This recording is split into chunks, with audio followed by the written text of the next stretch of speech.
Hey everyone, these are instructions for your response papers for CAS 101. These instructions that are in front of you are also available on Canvas.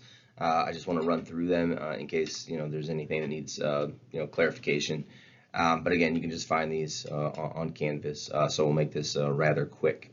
All right. So during this semester, you have 4 response papers.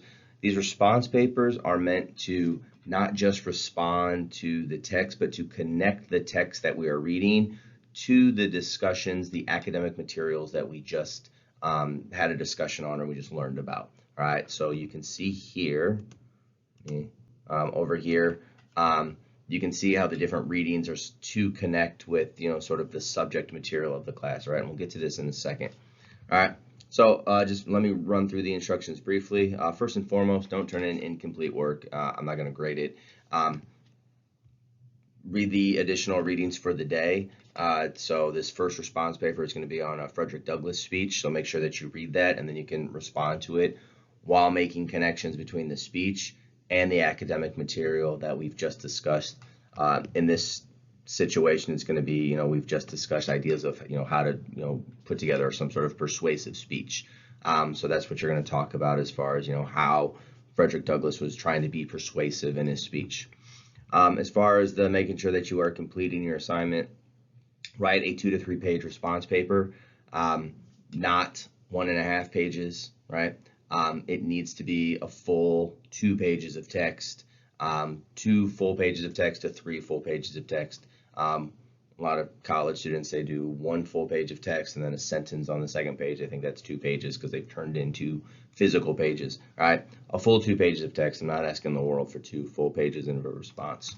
Again, incomplete work will not be graded, so make sure that it's done full text as well as all those small little APA things we've talked about, 12-point font, double spaced, 1-inch margins. Don't screw around with all the font size and the margins to make your paper longer. It's too easy to catch and it's obvious when you do it, so just write 2 full pages of text.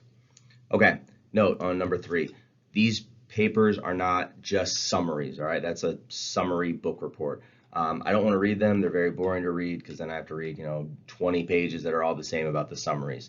That's not what we're doing, all right?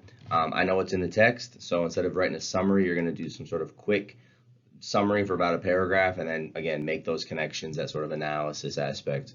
What you get out of the text, how this text is relevant today, how does it connect to the textbook material and the rest of it. All right, okay, so here we go. Connect the academic material of the day to the additional reading. Talk about why this particular additional reading is important to understanding current academic material we're covering.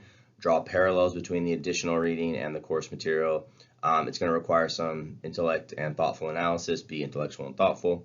Try to bring forth interesting insights about the reading. So, for example, right, the lecture on persuasion, when we just watched a couple of YouTube videos on persuasion, these lectures on persuasion said the following things.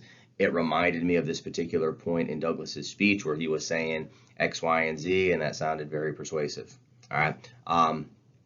So that's the way you want to make sure that you're connecting the textbook material, the academic material, to the additional reading. All right. Make sure you have a clear introduction, body, and conclusion.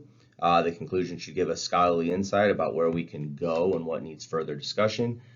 So for instance, after reading the Frederick Douglass speech, I think we can learn about, we should be able to apply that to some sort of specific current issue. What can we learn from Frederick Douglass 170 years later or so, 150, 170 years later? What's going on today, right? So make those connections, make it relevant. That should be in the conclusion, right? Okay, paper should be in proper APA format. Again, you don't need any sources because the sources are just, the text for the class, so you don't need to do any sort of citation things. Just, again, make sure 12-point font, 1-inch margins, all the stuff we did with the APA stuff week 1. All right, see the syllabus for the due dates on everything. And then when it comes to what you should be looking at as far as connections, this is a question that I get emailed a lot. So the first one is going to be on Frederick Douglass. Make sure you're connecting that to our discussion on themes of persuasion. When you read Edgar Allan Poe's The Raven, right, we're just going to be getting done talking about things like perception, interpretation, how to interpret, symbolism and metaphors and communication strategies. So read The Raven and try to dig into some of those, how can you interpret this? What is the symbolism behind, the raven, for instance. What's the meaning of that? Okay. You're going to read an article on Mike Tyson and media bias. So we're going to talk about how the media sort of creates a culture, how the media does become biased in certain ways. So make sure that you're connecting those things. And then you're going to read Kurt Vonnegut's Harrison Bergeron, which is a short story, and you're going to relate that to things like groupthink. All right. So after we discuss small group communication at the end of the semester, there's a whole section in there about groupthink and conformity and the rest of it. And so connect some of those ideas about groupthink to Harrison Bergeron. All right. So those are the response papers. Each paper is with 75 points. If you have any questions, feel free to email me, text me, get in contact with me. Other than that, that's all I have. Thanks.